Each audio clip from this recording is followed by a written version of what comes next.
तो भाई कैसा गया तुम लोगों का पेपर? मैंने बोला था ना भाई, पेपर बहुत इजी आने वाला है। तुम लोगों ने रात दिन की मेहनत करी है और मेहनत को बर्बाद ना होने के लिए कल शाम की वीडियो देखो जाके, जो मैंने पार्ट ए और पार्ट बी का अनबॉक्सिंग करी थी ना पेपर की। तुम लोग भाई शर्त लगा के, मैंने भी बोला था पेपर उसके बाहर से नहीं होगा। तुम लोग मुझे भाई कमेंट सेक्शन में बोल के, वीडियो देख के बता देना कि क्या उसके बाहर से कुछ था। ठीक है, कुछ भी बाहर से था तो भाई मेरे को बता देना आके। ठीक है, वरना भाई एक बार मैं भी तुम्हें कहता हूं दावे से कि पेपर उसी में से था।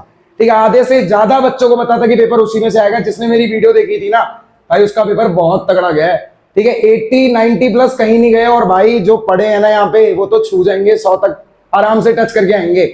एक बार भाई सेट 2 के ना आपको आंसर्स बता रहा हूं एमसीक्यू के, एक बार देखो। पहले एमसीक्यू का आंसर भाई आपका क्या है? बी है।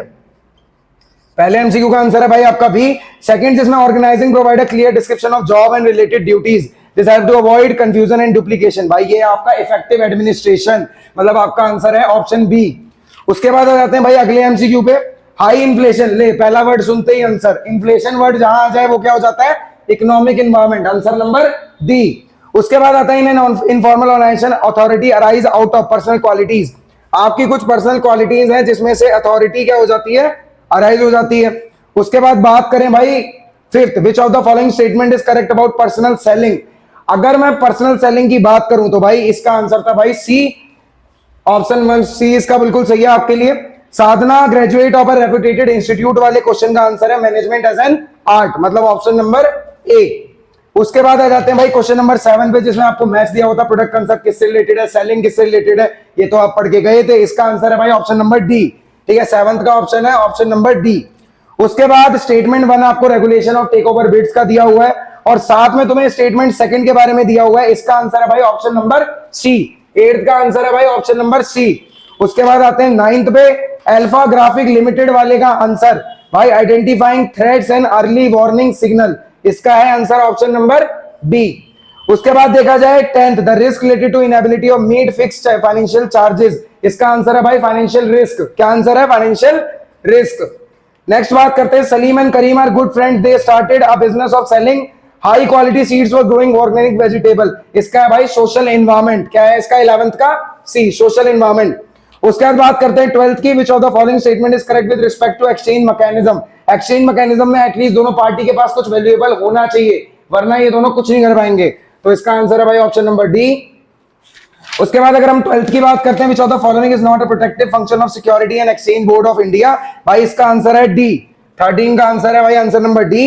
एचजी एयर लिमिटेड की अगर मैं बात करूं तो इनको लेने पड़ेंगे कुछ करेक्टिव एक्शन, क्योंकि इनके स्टैंडर्ड इनके हिसाब से क्या नहीं थे? सही नहीं थे, ऑप्शन नंबर डी। 15th की बात करें भाई, ये काम है टॉप लेवल वालों का, कोऑर्डिनेट भी करना डिपार्टमेंट के साथ और प्लान और पॉलिसीज में भी जुड़ना, बिजनेस को एनालाइज करना, सब कुछ इनका काम होता है। 15 का आंसर है भाई ए।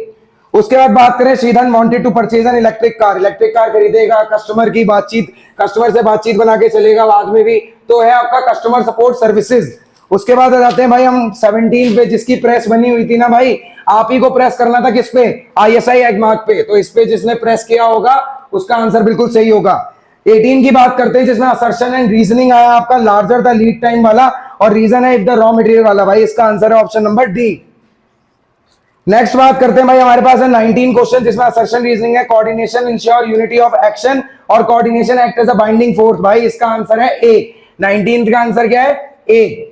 उसके बाद 20 की बात करूं भाई, ये principle of management do not provide readymade solution. जैसे जैसे आपकी रियल बिजनेस में सिचुएशन कॉम्प्लेक्स होती जाती है, डायनेमिक होते हैं, तो काफी फैक्टर को आपको बदलना पड़ता है, और प्रिंसिपल ऑफ मैनेजमेंट ये आपको देता है, मतलब दे आर फ्लेक्सिबल।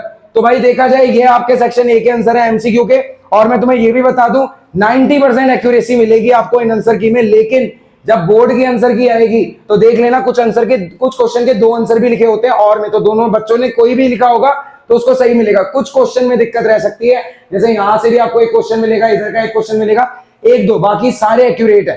ठीक है, तो आप उस चीज की टेंशन मत लेना, और अभी से मत मान के चलना कि ये गलत हो गए हैं, हो सकता है आपका भी आंसर सही रहा हो। ठीक है, टेंशन नहीं लेनी, पेपर बहुत अच्छा गया है। अब डिस्कस करते हैं भाई आपके क्या क्वेश्चन नंबर 21 से लेकर एंड तक के। क्लियर? इसका स्क्रीनशॉट लो।